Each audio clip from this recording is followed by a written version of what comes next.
Bismillah, Assalamualaikum warahmatullahi wabarakatuh. Salam sejahtera untuk semuanya. Moga kita selalu dalam lindungan Allah Subhanahu wa taala dan mudah-mudahan kita selalu diberikan kesehatan oleh Allah Subhanahu wa taala. Begitu juga kita meminta kepada Allah Subhanahu wa taala supaya kita dijadikan sebagai hamba yang berakhlakul karimah, yang mempunyai tata krama, yang mempunyai sopan santun. Amin ya Allah ya rabbal alamin. Oke, teman-teman, tanpa banyak berbicara lagi, mari kita abretkan saja. Bismillahirrahmanirrahim. Bismillahi dengan menyebut nama Allah Ar-Rahmani yang maha pengasih, Ar-Rahimi yang maha penyayang. Masya Allah. Permulaan dari kitab yang kita akan baca yaitu kitab Akhlaqul Banin, juz yang kedua. Insya Allah, kenapa di sini pengarang buku ini mengarang kitabnya dimulai dengan Bismillahirrahmanirrahim? Karena alasannya ada dua. Yang pertama adalah iktidaan bi kitabil aziz, yaitu mengikuti apa yang dimulai oleh Allah Subhanahu wa taala di dalam Al-Qur'an. Sebagaimana Allah Subhanahu wa taala memulai Al-Qur'annya dengan kalimah Bismillahirrahmanirrahim, maka pengarang kitab ini pun memulai mengikuti seperti apa yang dimulai oleh Allah Subhanahu wa taala, yaitu memulai kitabnya dengan Bismillahirrahmanirrahim. Yang kedua alasannya adalah amalan bihadisin Nabi Muhammad SAW, yaitu mengamalkan akan hadisnya Nabi Muhammad SAW, kullu amrin dhibalin la yubda'u fihi bismillahirrahmanirrahim fahuwa aqta ajdam abtar ay qalilul barakah. Ketika setiap perkara ini dianggap penting oleh syariat atau oleh agama, tentunya mengarang kitab, mengarang buku itu penting, dianggap penting oleh agama. Lalu memulai perkaranya itu tidak dimulai dengan Bismillahirrahmanirrahim, maka perkara itu akan qalilul barakah, sedikit sekali keberkahannya. Apa sedikit keberkahan di sini? Sedikit sekali manfaat yang akan diterima si pembaca atau si pengarang. Oleh karena itu, musannif berharap dengan menulis Bismillahirrahmanirrahim, mengamalkan hadis Nabi SAW, kitab yang akan dibaca ini dimanfaatkan semaksimal mungkin, baik dimanfaatkan oleh si pengarang, begitu juga dimanfaatkan oleh si pembaca, seperti yang kita akan baca. Diberikan keberkahan oleh Allah Subhanahu wa taala dengan keberkahan yang seutuhnya tanpa ada kekurangan sedikit pun. Makanya musannif memulai kitabnya itu dengan Bismillahirrahmanirrahim, sebagaimana adab-adabannya, karena kitab yang akan kita baca menerangkan tentang adab-adaban. Sebagaimana adab-adabannya, ketika kita menulis maka mulai dengan Bismillahirrahmanirrahim. Ketika kita mau makan, mulailah dengan Bismillahirrahmanirrahim. Ketika kita mau minum, mulailah dengan Bismillahirrahmanirrahim. Ketika kita memakai baju, mulailah dengan Bismillahirrahmanirrahim. Membuka baju, mulai membaca Alhamdulillah. Ketika kita memakai kendaraan, minimal kita baca Bismillahirrahmanirrahim. Ketika kita mulai mengerjakan sesuatu, bekerja, mulailah dengan Bismillahirrahmanirrahim. Apapun kegiatan itu dianggap penting oleh agama, maka mulailah dengan Bismillahirrahmanirrahim, supaya kerjaan, amalan yang kita kerjakan itu diberikan keberkahan dengan seutuhnya.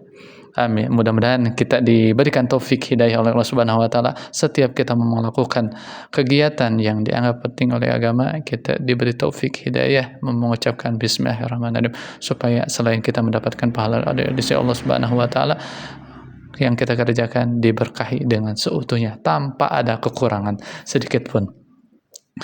Al-akhlaq, adapun tata krama. Ayyuhal walad, wahai seorang anak. Anak di sini kita sebagai orang tua pun anak daripada orang tua kita. Apalagi anak, kita punya anak. Al-azizu, yang mulia.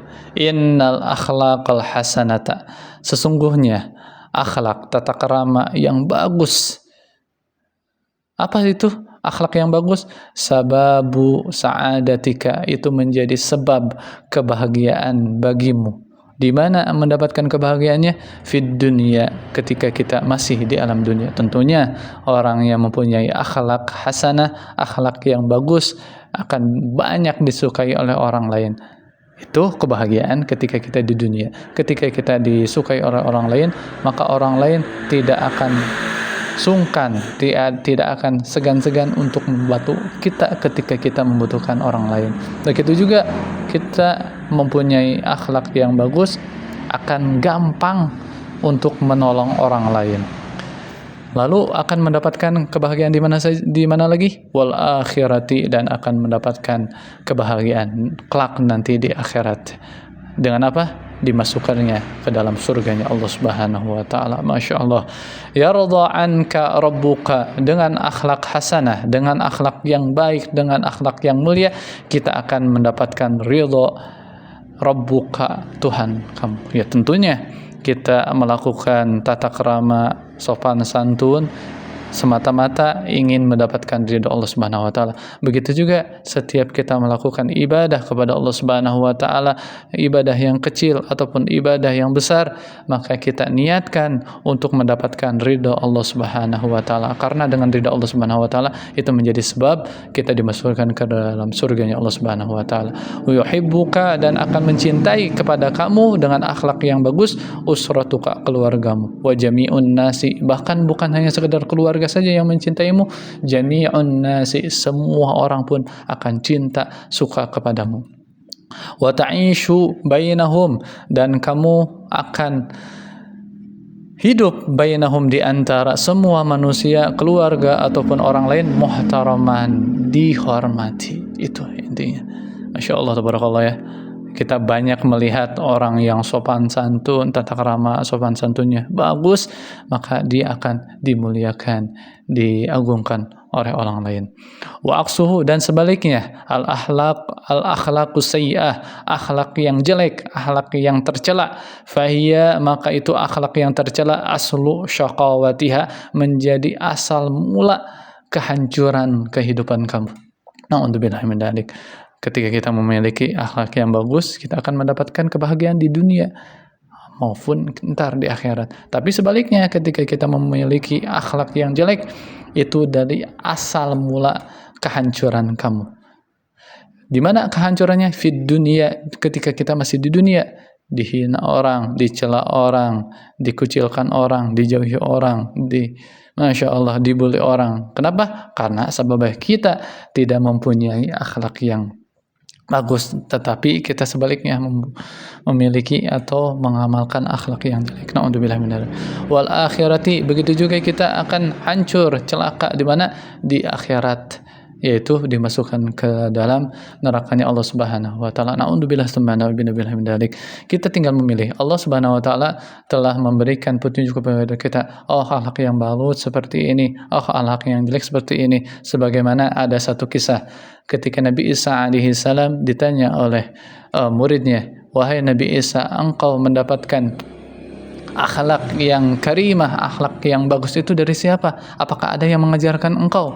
Lalu Nabi Allah Isa alaihi salam menjawab, aku mempunyai akhlak yang bagus, yang mulia ini tidak diajarkan oleh orang lain, tapi aku menilai perilaku seseorang yang aku lihat. Kalau ada seseorang melakukan hal yang menurut aku itu baik, maka aku akan lakukan. Kalau aku melihat perilaku orang itu yang menurutku jelek, maka aku akan tinggalkan itu perilaku.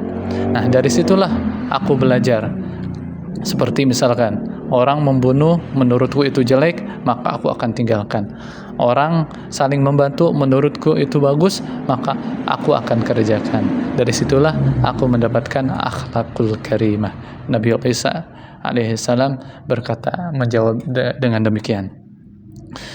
Yaskhatu, dengan sebab mempunyai akhlak yang jelek, yaskhatu alaikallahu, maka Allah Subhanahu wa taala akan benci kepada engkau. Naudzubillah. Karena kan ada rahmat, ada sukhut. Kalau rahmat, kasih sayang dari Allah Subhanahu wa taala, kalau sukhtun itu adalah murka dari Allah Subhanahu wa taala. Kita ingin tentunya mendapatkan kasih sayang Allah Subhanahu wa taala supaya setiap kegiatan, setiap apa yang kita kerjakan dilancarkan oleh Allah Subhanahu wa taala. Tapi sebaliknya, kalau kita sudah mendapatkan murkanya Allah Subhanahu wa taala, apapun yang kita kerjakan walaupun kelihatannya baik, maka akan mendapatkan bencinya Allah Subhanahu wa taala, tidak dirahmati oleh Allah Subhanahu wa taala, tidak dikasih sayang oleh Allah Subhanahu wa taala. Bukan hanya Allah Subhanahu wa taala yang akan benci kepada engkau, wa yaghbuduka wa yubghaduka ahlu baitika, begitu juga akan benci kepada engkau siapa? Keluarga engkau. Wa jami'un nasi, bahkan semua orang ketika kita memiliki akhlak yang jelek akan benci kepada kita. Naudzubillah min dzalik. Wa ta'ishu bainahum, dan kita dan engkau akan hidup di antara semua manusia muhtaqaran, direndahkan. Naudzubillah min dzalik. Wa dzalilan, dan dihinakan sehina-hinanya. Na'udzubillahi min dzalik. Mudah-mudahan kita dijadikan oleh Allah Subhanahu wa taala sebagai hamba yang berakhlakul hasanah, bukan akhlakus sayyi'ah. Amin ya Allah ya rabbal alamin. Mungkin cukup sekian, insyaallah di kedepannya kapan kita memulai berakhlakul karimah, apakah ketika sudah dewasa atau di masa kecil. Insyaallah akan lanjut di part berikutnya. Jangan lupa disubrek, diikuti, dibagikan, dan dicoret-coret kolom komentarnya. Uhibbukum fillah. Wassalamualaikum warahmatullahi wabarakatuh.